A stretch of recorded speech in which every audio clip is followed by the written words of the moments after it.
cause I got something to prove. Hey guys, நான் தான் Motovillageriders Vijay. எல்லாரும் எப்படி இருக்கீங்க? நல்லா இருக்கீங்களா? இந்த வீடியோவில் பார்த்தோம்னா நம்ம பைக், அதாவது புதுசாக நிறைய பேர் பைக்ஸ்லாம் வாங்குகிறோம். ஆனால் அந்த பைக்கை மெயின்டைன் பண்ணுறதுக்கான டிப்ஸு, அதை பற்றி எப்படி மெயின்டைன் பண்ணுறதுங்கிறது நிறைய பேருக்கு தெரிய மாட்டேங்குது. ஸோ அந்த இப்போ புதுசாக வர்ற பைக்ஸ் எல்லாமே எலக்ட்ரானிக்ஸு அது இதுன்னு சொல்லிட்டு இப்போ நிறையா வைக்கிறாங்க. இந்த மாதிரி வைக்கிறதுனால நமக்கு மெயின்டைன் பண்ணுறதுல நிறைய விஷயங்கள்லாம் கொஞ்சம் நம்ம ரூல்ஸ் அண்ட் ரெகுலேஷன்லாம் கரெக்டாக கடைபிடிக்க வேண்டியது இருக்குது. அதை பற்றி என்னென்னங்கிறது நம்ம இந்த வீடியோவில் பார்க்கலாம். ஓகே, சொல்ல போனோன்னா இப்போ எனக்கு தெரிஞ்சு நான் பைக் மெயின்டைன் பண்ணுறதுல ஒரு 8 விஷயம் இருக்குது. அந்த 8 விஷயத்தை இன்றைக்கி இந்த வீடியோவில் பார்க்கலாம். அது 8 டிப்ஸ்ன்னு சொல்லலாம். 8 டிப்ஸையும் நான் உங்களுக்கு கூட நான் ஷேர் பண்ணிக்கிறேன். இது எல்லாமே நானாக கற்பனையில் அடிச்சு உள்ள காய்ஸ்.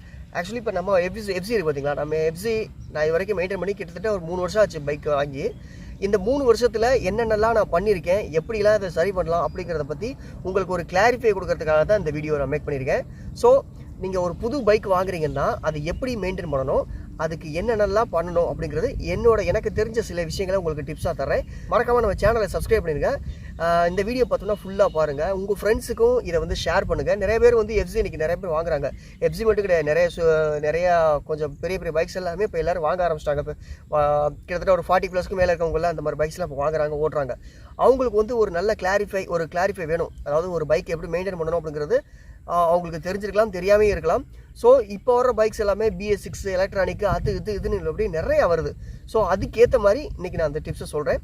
ஸோ நீங்கள் இந்த வீடியோ ஃபுல்லாக பாருங்கள், உங்கள் ஃப்ரெண்ட்ஸுக்கும் மறக்காமல் ஷேர் பண்ணுங்கள். ஓகே, வாங்க வீடியோக்குள்ள போகலாம். நம்பர் 1, சர்வீஸ்லேருந்து பார்க்குறோம். ஓகேங்களா, இப்போ நம்ம பைக் டெலிவரி எடுக்கிறோம். இப்போ பைக் டெலிவரி எடுக்கிறோம், நிறைய பேர் எடுத்துகிட்டு நம்ம அதுக்கடுத்து ஒரு ஃபஸ்ட்டு சர்வீஸ்க்கு உள்ளே நம்ம ஒரு குறிப்பிட்ட கிலோமீட்டர் ஓட்ட சொல்லுவாங்க. இப்போ நான் எஃப்சியை உதாரணமாக வச்சுக்கிறேங்க. பார்த்தீங்களே, எஃப்சியை உதாரணமாக வச்சுக்கிட்டு நான் சொல்லணும்னா எனக்கு 1000 கிலோமீட்டரில் சர்வீஸ்க்கு கொண்டே கொடுக்க சொல்லி சொன்னாங்க. நீங்கள் 1000 கிலோமீட்டருக்குள்ளே ஃபஸ்ட்டு சர்வீஸை முடிச்சிடணும் அப்படின்னு. எதுக்காக இது பண்ணுறோம் அப்படிங்கிறது நிறைய பேருக்கு தெரியாது. இது எதுக்காக பண்ணுறோம்னா, நம்ம இன்ஜினில் முதல் தடவையாக இன்ஜின் அதிகமாக ஓடும்போது உள்ளுக்குள்ளே தேய்மானம் ஏற்படும். அந்த தேய்மானத்தில் இரும்பு துகள்கள், இரும்புடைய அந்த பிசுரெல்லாம் பார்த்தோம்னா உள்ளே இருக்கும். அதனால தான் நம்ம ஃபஸ்ட்டு சர்வீஸை சீக்கிரமே பண்ணுறோம். 1000 கிலோமீட்டருக்குள்ளே இது கம்பல்சரி. ஃபஸ்ட்டு சர்வீஸ் மட்டும் 1000 கிலோமீட்டருக்குள்ள கம்பல்சரி பண்ணி ஆகணும் இந்த பைக்ஸுக்கு, எஃப்சிக்கு. வேறு பைக்குக்கு டியூக்கு, அப்புறம் R15, அப்புறம் மற்ற RC அட்வென்ச்சர் பைக்ஸு, ஹிமாலயனு, இந்த மாதிரி பைக்குகள்லாம் ஒவ்வொரு கிலோமீட்டர் கணக்கு கொடுப்பாங்க. அந்த கணக்குக்குள்ளே நீங்கள் ஃபஸ்ட்டு சர்வீஸாக முடிக்கணும். ஓகேங்களா, அதுக்கு அடுத்தது செகண்ட் சர்வீஸு எனக்கு பார்த்தோம்னா 3000 கிலோமீட்டருக்கு ஒன்ஸ் பண்ணணும். இப்போ மற்ற பைக்குக்கெலாம் வேறு மாதிரி இருக்கும். ஸோ நீங்கள் அதை எப்போவுமே கடைபிடிச்சிக்கணும். இப்போ 3000 கிலோமீட்டர்னா ஃபஸ்ட்டு நம்ம ஓட்ட ஆரம்பிச்சதுலேருந்து 3000 கிலோமீட்டர் அப்படிலாம் கிடையாது. ஃபஸ்ட்டு சர்வீஸ் முடிச்சதுக்கப்புறம் 3000 கிலோமீட்டர். அப்போ டோட்டல் எவ்வளோ வருது? 4000 கிலோமீட்டர் வருது. இப்போ என்னோடய பைக் 1000 கிலோமீட்டரில் நான் பண்ணேன். இப்போ நான் 1000 பண்ணுறேன்னு வச்சுங்களேன். இப்போ இதுக்கு அடுத்து செகண்ட் சர்வீஸ் நான் 3000 கிலோமீட்டர் பண்ணணும். அப்போ 3000 கிலோமீட்டர் பண்ணணும்னா நான் 4000 கிலோமீட்டருக்குள்ளே நான் செகண்ட் சர்வீஸாக முடிச்சாகணும். ஓகே, இப்போ சர்வீஸ் நீங்கள் எப்போவுமே கரெக்டாக மெயின்டைன் பண்ணுங்கள். அந்த 3000 கிலோமீட்டருக்குள்ளே கரெக்டாக சர்வீஸை மெயின்டைன் பண்ணுங்கள். அப்படி நீங்கள் மெயின்டைன் பண்ணிங்கன்னா உங்கள் இன்ஜின் லைஃபு நல்லாயிருக்கும். இது முதல் டிப்ஸ். ஓகே, அடுத்ததாக 2, இன்ஜினில் பார்த்தோம்னா இப்போ நிறைய பேர் மெயின்டைன் பண்ணுறதுல சில விஷயங்களை விட்டுருவோம். இன்ஜின் ஆயில் மாற்றி யூஸ் பண்ணுவோம். அதாவது எமகாவை கொடுக்குற பார்த்தோம்னா இன்ஜின் ஆயில் 10W40 கொடுப்பாங்க எமலூப்பில். அதே 10W40ல் நீங்கள் எந்த கம்பெனி வேணால் போடலாம், ஆனால் பிரச்சனை கிடையாது. ஆனால் ஒரு சில பேர் பவர் வேணும், இன்னும் மைலேஜ் வேணும் அப்படிங்கிறதுக்காக என்ன பண்ணுவாங்கன்னா 20W40 போடுவாங்க, அதுக்கடுத்து 10W30 போடுவாங்க. அந்த மாதிரிலாம் நிறைய பேர் இன்ஜின் ஆயிலை மாற்றி போடுவாங்க. அந்த மாதிரி போடக்கூடாது. அந்த மாதிரி நீங்கள் போட்டிங்கன்னா இன்ஜினுடைய தன்மை மாறும். இந்த பைக்குக்கு எந்த இன்ஜின் ஆயில் கொடுத்துருக்காங்களோ அந்த கிரேட் இன்ஜின் ஆயில் மட்டும் தான் யூஸ் பண்ணணும். எல்லா இன்ஜின் ஆயிலும் நம்ம யூஸ் பண்ணக்கூடாது. ஓகேங்களா, இதுக்கு இப்போ எஃப்சிக்கு பார்த்தோம்னா இப்போ எல்லா பைக்குக்கும் ஒரே மாதிரி தான். இப்போ உங்கள் பைக்குக்கு எந்த இன்ஜின் ஆயில் கொடுத்துருக்காங்களோ அந்த இன்ஜின் ஆயில் மட்டும் தான் யூஸ் பண்ணணும். வேறு எந்த இன்ஜின் ஆயிலுமே யூஸ் பண்ணாதீங்க. அதுக்குன்னு ஒரு கிரேட் இருக்குது. அந்த கிரேடை மட்டும் கரெக்டாக ஃபாலோ பண்ணுங்கள். இன்ஜின் வெல் குட்டாக இருக்கும், சூப்பராக இருக்கும். கிளச் பிளேட்டு பார்த்தோம்னா 20000 கிலோமீட்டருக்கு ஒன்ஸ் நீங்கள் செக் பண்ணி பார்த்துக்கோங்க. கிளச் பிளேட் 20000 கிலோமீட்டரோ இல்லைனா ஒரு 15000 கிலோமீட்டருக்கு ஒன்ஸோ நீங்கள் கிளச் பிளேட் நல்லா இருக்கான்னு ஒரு தடவை செக் பண்ணி பார்க்குறதுல ஒன்றும் தப்பே கிடையாது. ஸோ ஓவரால் இன்ஜின், ஓகேங்களா, இன்ஜின் நம்ம மெயின்டைன் பண்ணுறத பொறுத்தாக இருக்குது. அதுக்கடுத்து தேர்டு பார்த்தோம்னா எஃப்ஐ ஃபியூல் இன்ஜெக்ஷன் இருக்குது பார்த்தீங்களா. அந்த ஃபியூல் இன்ஜெக்ஷன் சிஸ்டத்தை ஒவ்வொரு 15000 கிலோமீட்டருக்கு ஒரு தடவையும் இல்லை 20000 கிலோமீட்டருக்கு ஒரு தடவை அதை நீங்கள் க்ளீன் பண்ணி போகிறதுல தப்பே கிடையாது. ஓகேங்களா, இந்த மாதிரி க்ளீன் பண்ணி போகிறதுனால என்ன பயன் கேட்டோம்னா அந்த ஃபியூல் இன்ஜெக்டோடைய லைஃப் நீடிக்கும். அது மட்டும் இல்லாமல் டஸ்ட் நிறையா சேர்றது, இந்த ரன்னிங்கில் ஆஃப் ஆகிற பிரச்சனையெல்லாம் இதில் சால்வ் ஆகும். ஏற்கனவே ரன்னிங்கில் ஆஃப் ஆகிற வீடியோ நான் போட்டிருக்கேன். அந்த வீடியோ நல்லா வியூஸ் போயிருக்குது. ஆனால் நிறைய பேர் சேனலை சப்ஸ்கிரைப் பண்ணாமே பார்த்துருக்கீங்க. ஸோ சேனலை மறக்காமல் சப்ஸ்கிரைப் பண்ணுங்க guys. பைக் மெயின்டெனன்ஸ் சம்மந்தமாக நிறைய வீடியோஸ் போடுவேன். அந்த வீடியோ பார்க்கணும்னா நீங்கள் இந்த கார்டில் கொடுக்குறேன். அது மட்டும் இல்லாமல் டிஸ்கிரிப்ஷன்லேயும் கொடுக்குறேன், மறக்காமல் செக் பண்ணி பாருங்கள். உங்கள் பைக் ஏன் ரன்னிங்கில் ஆஃப் ஆகுது அப்படிங்கிறதுக்கு நான் ரீசன்லாம் அதை நான் சொல்லியிருக்கேன். ஓகே, இந்த ரன்னிங்கில் பைக் ஆஃப் ஆகிற விஷயத்தில் நீங்கள் தடுக்கணும் அப்படின்னா இந்த ஃபியூல் ஜெட்டை வந்து 15,000 கிலோமீட்டருக்கு ஒரு தடவை நீங்கள் க்ளீன் பண்ணி போகிறதும் பெஸ்ட்டு. ஓகேங்களா? ஓகே, இப்போ 4th, இப்போ 4வது விஷயம் என்னென்னு பார்த்தோம்னா டயர். இப்போ நிறைய பேர் வந்து டயர் பார்த்தோம்னா நிறைய பேருக்கு வந்து டயர் வந்து ரொம்ப நாள் நீடிக்க மாட்டேங்குது. மேக்ஸிமம் வந்து பார்த்தோம்னா ஒரு 15,000 கிலோமீட்டர், அதாவது 15,000 கிலோமீட்டர்லேயே வந்து ஃப்ரண்ட் டயர் பேக் டயர் வந்து போயிடுது. அதுக்கடுத்து ஃப்ரண்ட் டயர் பார்த்தோம்னா ஒரு 20,000 கிலோமீட்டர் வரதே பெரிய விஷயமா இருக்குது நிறைய பேருக்கு. இதுக்கு என்ன காரணம் அப்படின்னு பார்த்தோம்னா நம்ம லோ ப்ரெஷரில் வண்டி ஓட்டுறது, எப்போவுமே லோ ப்ரெஷரில் வண்டி ஓட்டுறது, அதிகமாக வெயிட் வச்சு ஓட்டுறது, இதனால வந்து டயர் அதிகமாக தேயும். இப்போ பார்த்தோம்னா பேக் டயர் பார்த்தோம்னா உங்களுக்கு வந்து ஒரு 25+ வரைக்கும், அதாவது 25,000 கிலோமீட்டர் வரைக்கும் நீங்கள் நல்லா ஓட்டணும் அப்படின்னு நினச்சிங்கன்னா அந்த பைக்கில் வந்து ஏர் ப்ரெஷர் கரெக்டாக இருக்கணும். மெயினான விஷயம். நீங்கள் எப்போவுமே ஒரு வீக்லி ஒன்ஸ் ஆகுது, இல்லைனா ஒரு 5 days ஒரு 4 days ஒன்ஸ் ஆகுது, அதில் ஏர் ப்ரெஷர் கரெக்டாக இருக்கான்னு செக் பண்ணிகிட்டே இருங்க 2 டயர்லையுமே. ஓகேங்களா? இப்போ என்னுடைய டயர் பார்த்தோம்னா பேக் டயரில் எம்ஆர்எஃப் போடுறது ஃபஸ்ட்டு கம்பெனியோட வரும்போது நான் 25,000 கிலோமீட்டர் சம்திங் என்னமோ ஓட்டியிருந்தேன். அதை பற்றி கூட ஒரு வீடியோ போட்டிருந்தேன். அப்போலோ டயர் போட்டிருந்தேன். அப்போலோ டயர் இப்போ சூப்பராகவே பர்ஃபார்மன்ஸ் பண்ணுது. அதில் எந்த விதமான மாற்றமும் கிடையாது. அப்போலோவும் எனக்கு ரொம்ப பிடிக்கும், எம்ஆர்எஃப்பும் ரொம்ப பிடிக்கும். அதை பற்றி ஒரு வீடியோ கூட போட்டிருக்கேன், அதுவும் நான் கார்டில் கொடுக்குறேன், மறக்காமல் செக் பண்ணி பாருங்கள். டயரில் வந்து ப்ரெஷர் வந்து, அதாவது ஏர் ப்ரெஷர் வந்து ரொம்ப கம்பல்சரி வந்து செக் பண்ணிகிட்டே இருக்கணும். நீங்கள் வந்து நார்மல் ஏர் அடிக்கிறதோட நைட்ரஜன் ஏர் அடிச்சிங்கன்னா இன்னும் சூப்பராக இருக்கும். அதாவது N2ன்னு சொல்லுவோம்ல, அந்த ஏர் அடிச்சிங்கன்னா இன்னும் உங்களுக்கு வந்து டயர் வந்து இன்னும் கொஞ்சம் லைஃப் நீடிக்கும். ஓகேவா? இப்போ ஃப்ரண்ட் டயர் என்னோட இதை பார்த்தோம்னா 45,000 கிலோமீட்டர் ஓடிடுச்சு. சுத்தமாக அதில் இருக்க அந்த அச்சு வந்து காலி ஆகிடுச்சு. ஆனால் இன்னமும் எனக்கு ஒரு 2,000 கிலோமீட்டர் சம்திங் அது ஓடும். ஓகேங்களா? ஆனால் நான் ரிஸ்க் எடுக்க விரும்பல. இப்போ அடுத்ததாக வந்து நான் டயரை சேஞ்ச் பண்ண போகிறேன். ஓகே, டயர் விஷயத்தில் பார்த்தோம்னா ஏர் ப்ரெஷர் கரெக்டாக மெயின்டைன் பண்ணுங்கள். முடிஞ்ச அளவுக்கு N2, அதாவது N2 ஏர் வந்து அடிக்க பாருங்கள். N2 ஏர் அடிச்சிங்கன்னா உங்களுக்கு வந்து லைஃப் ரொம்பவே நீடிக்கும். ஓகேங்களா? இது வந்து நீங்கள் டயரை பொறுத்தவரை கரெக்டாக மெயின்டைன் பண்ணிக்கோங்க. அதுக்கடுத்து பார்த்தோம்னா 5th, 5வது பார்த்தோம்னா பேட்ரி விஷயத்தினால நமக்கு நிறைய ப்ராப்ளம் இருக்கும். என்ன தெரியுமா? ரன்னிங்கில் ஆஃப் ஆகிற பிரச்சனைக்கு பேட்டரியும் ஒரு காரணம் தான். ஓகேங்களா?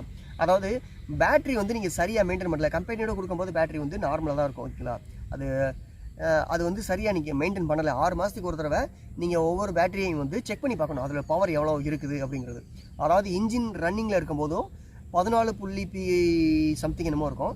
இன்ஜின் ரன்னிங்கில் அது இல்லாமல் 13 சம்திங் என்னமோ இருக்கும் அந்த பேட்டரியோடைய லெவல். ஓகேங்களா? அது மீட்டர் வந்து செக் பண்ணி பார்ப்பாங்க ஷோரூம்லேயே.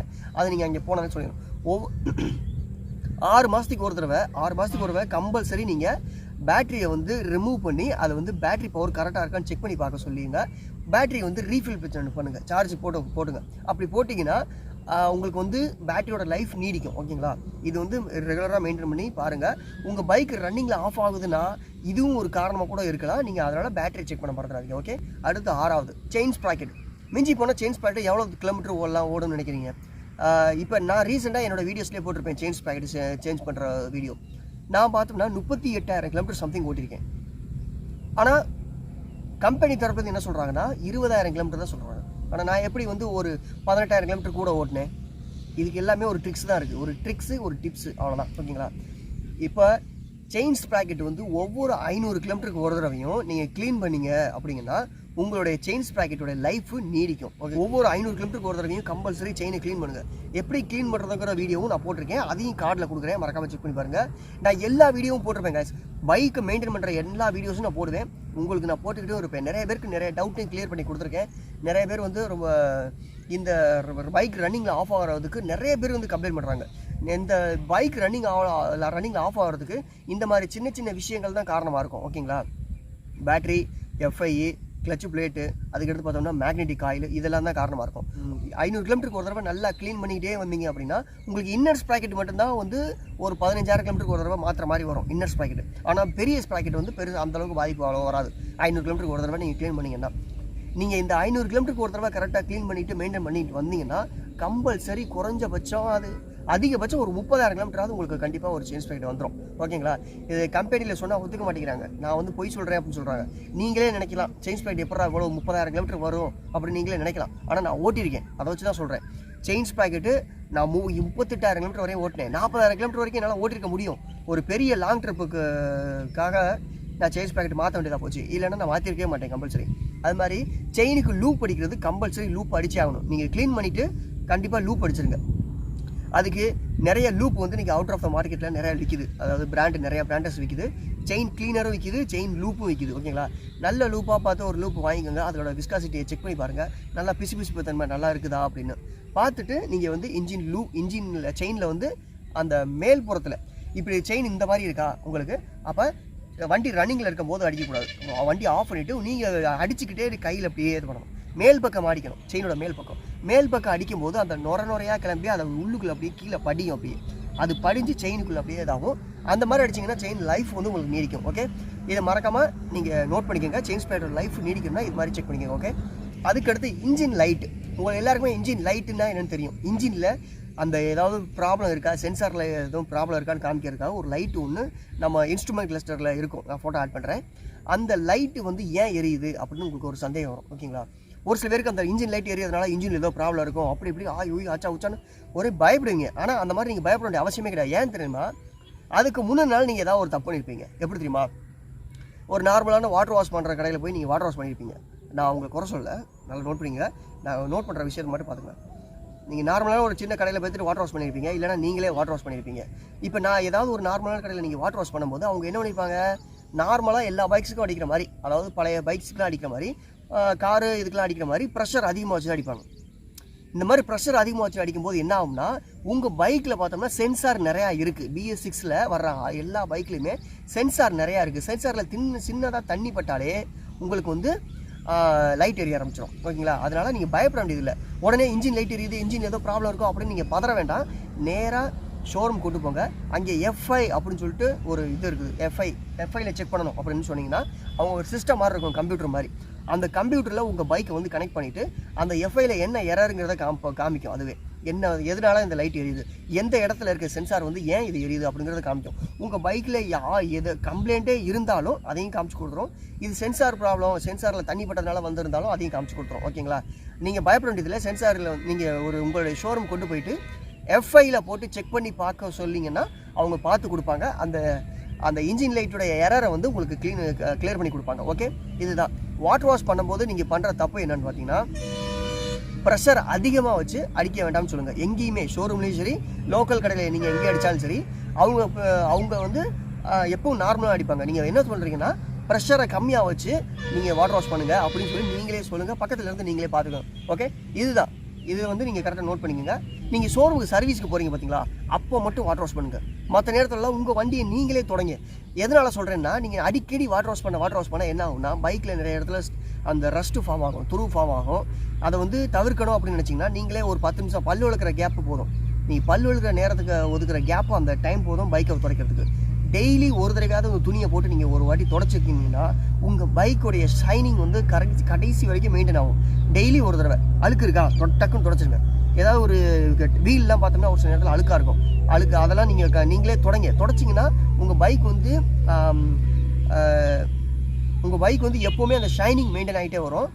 இந்த மாதிரி இடத்தெல்லாம் வந்து நம்ம க்ளீன் பண்ணும்போது, இந்த மாதிரி இடத்தெல்லாம் நம்ம துடைக்கும் போது ஒரு நல்ல காட்டன் கிளாத்தாக நல்ல மெட்டீரியலாக பார்த்து துடைச்சி அதை மெயின்டைன் பண்ணோம்னா உங்கள் பைக்குடைய அந்த பெயிண்டிங் ஷைனிங் வந்து மெயின்டைன் ஆகும். அதுக்கடுத்து பார்த்தோம்னா ஒரு பைக்குக்கு ரெயின் கவர் வாங்கி வச்சுங்க. எதனால சொல்கிறேன்னா, உங்கள் பைக்குடைய கலர்ஸ், அதாவது பெயிண்ட் இருக்குது பார்த்தீங்களா, அந்த பெயிண்ட் வந்து சீக்கிரமே டிம் ஆகாமல் இருக்க அந்த மாதிரியான பைக் கவர்ஸ் வந்து யூஸ் ஆகும். ஓகேங்களா, நீங்கள் வீட்டில் ரொம்ப நாள் பைக் எடுக்கலை, ஒரு வெயிலே நிற்கிது அப்படின்னாலும் நீங்கள் கவரை போட்டிங்கன்னா உங்கள் பைக்கு ஒன்றாகாது. மழை டயத்துலையும் அதே மாதிரி தான். பனி பெய்யும் போது கருப்பாக ஒரு புள்ளி மாதிரி விடும். பார்த்தீங்க, நிறைய பேருக்கு பார்த்துருப்பீங்க. வெளியில் டிஷர்ட்லாம் காய போட்டோம்னா புள்ளியாக கருப்பாக இருக்கும். அது இந்த மரத்துலேருந்து வரக்கூடிய பூச்சிகளுடைய சில விஷயங்கள் பண்ணுறது. அதெல்லாம் அது மாதிரியான விஷயமும் உங்கள் பைக்கில் வந்து அங்கனக்கங்கன பைக்கு பார்த்தீங்கன்னா கருப்பாக புள்ளியாக இருக்கும். எத்தனை பேர் நோட் பண்ணியிருப்பீங்கன்னு தெரியல. இதெல்லாம் என்னென்னு பார்த்தோம்னா அந்த பனினால் வர்ற விஷயம். பனி, அதில் இந்த பூச்சி, இந்த மாதிரி விஷயங்கள்னால வர்றது. இதுக்கெல்லாம் நீங்கள் என்ன பண்ணுறீங்கன்னா, ஒரு ரெயின் கவர், அதாவது வண்டிக்குன்னு ஒரு கவர் ஒன்று வாங்கி போட்டிங்கன்னா இந்த மாதிரி விஷயத்தில் வந்து தடுக்கலாம். ஓகேங்களா, மாதிரி இருக்கும். இப்போ உங்கள் பைக்கில் வந்து ஒரு சின்ன கம்ப்ளைண்ட் வருது அப்படின்னா அந்த சின்ன கம்ப்ளைண்ட்டை உடனே பார்த்துருங்க. இப்போ ஃபஸ்ட்டு ஸ்டார்ட்லேயே என் பைக்கு ஸ்டார்ட் ஆகலை அப்படின்னா உங்கள் பேட்டரியில் ஏதோ ப்ராப்ளம் இருக்குன்னு அர்த்தம். உங்கள் பேட்டரியில் பவர் கம்மியாகிடுச்சுன்னு அர்த்தம். அதாவது ஒவ்வொரு தடவையும் ஸ்டார்ட் பண்ணும்போது ஒரு செல்ஃபில் அமுக்கின உடனே ஸ்டார்ட் ஆகிடுச்சு அப்படின்னா உங்களுக்கு வந்து எந்த ப்ராப்ளம் இல்லை. அப்படி 2-3 தடவை 3 தடவை 4 தடவை அமுக்க வேண்டிய சூழ்நிலை வந்துச்சுன்னா உங்கள் பேட்டரியில் பவர் கம்மியாகிடுச்சு அப்படின்னு அர்த்தம். நீங்கள் என்ன பண்ணணும், உடனே பேட்டரியை கொண்டே போய் சார்ஜ் பண்ணிவிட்டு ரீஃபில் பண்ணிவிட்டு நீங்கள் அப்புறம் மாட்டணும். இல்லை நான் இப்படியே தான் ஓட்டிகிட்டே இருந்தீங்கன்னா உங்கள் செல்ஃப் மோட்டர் போகும். செல்ஃப் மோட்டரோட விலை ரொம்ப ஜாஸ்தி. அதனால் முடிஞ்ச அளவுக்கு ஒரு சின்ன கம்ப்ளைண்ட் வரும்போதே, ஒரு சின்ன ஓட்டை வரும்போதே அந்த ஓட்டையை அடைச்சிட்டோம்னா பெரிய வெள்ளத்துலேருந்து தப்பிக்கலாம். அது மாதிரி தான் பைக்கில் வந்து ஒரு சின்ன விஷயம், ஒரு சின்ன ஃபால்ட் வருதுன்னா அதை அப்போவே நீங்கள் கவனிச்சிட்டிங்கன்னா அதை வந்து பெரிய செலவில் கொண்டே விடாமல் அது வந்து காப்பாற்றி கொடுக்கும். ஓகே, நான் ஏதாவது டிப்ஸு மறந்துட்டேனா என்னங்கன்னாலும் நீங்கள் வந்து கமெண்ட் செக்ஷனில் சொல்லுங்கள். நான் சொன்ன டிப்ஸ் வந்து உங்களுக்கு யூஸ்ஃபுல்லாக இருந்தாலும் அதை கமெண்ட் செக்ஷனில் சொல்லுங்கள். அடுத்ததான் நம்ம பைக்கில் ஒரு கம்ப்ளைண்ட் இருக்குது. அது என்ன கம்ப்ளைண்ட்டுங்கிறது தனி வீடியோவை நான் மேக் பண்ணி போடுறேன். ஸோ இந்த வீடியோ நான் இதோட முடிச்சுக்கிறேன். மறக்காமல் நம்ம சேனலை சப்ஸ்கிரைப் பண்ணிங்க guys.